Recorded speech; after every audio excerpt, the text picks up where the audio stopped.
వేటన్ news కి స్వాగతం. తూర్పు గోదావరి జిల్లా సీతానగరం మండలం మెత్తిపాడులోని అలర్ట్ చేయనటువంటి అధికారులు వైద్య బృందం రెడ్ జోన్ గా ప్రకటించడంతో కోళ్ల ఫారం వద్ద ఫ్లెక్సీలు పెట్టి నిషేధిత ప్రాంతంగా డేంజర్ గుర్తులను పెట్టిన అధికారులు మెత్తిపాడు గ్రామంలోని ప్రజలను అలర్ట్ చేస్తూ పోలీసులు వైద్యులు మైకుల ద్వారా ప్రజలను అలర్ట్ చేస్తున్న అధికారులు. సీతానగరం మండలంలో ఉన్నటువంటి 15 కోళ్ల ఫారంలో మెడికల్ బృందాలతో జరుగుతున్న పర్యవేక్షణ, గ్రామంలో ఇంటింటికి మెడికల్ బృందం సర్వే నిర్వహిస్తూ శానిటేషన్ పనులు చేస్తున్న అధికారులు.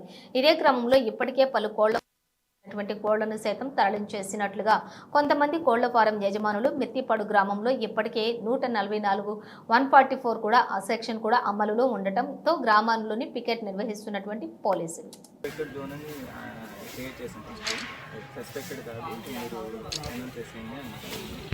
సుమారు 8,000 కోళ్ళు చనిపోయినాయి అని చెప్పి తెలియవచ్చింది.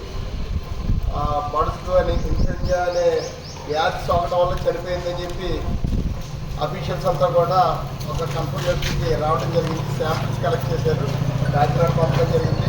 అదేవిధంగా ఫైనల్ రిజల్ట్ రావాలి. అప్పటి వరకు కూడా మన ఏరియాని కిలోమీటర్ రేడియస్ ఉన్న ఏరియాలంతా కూడా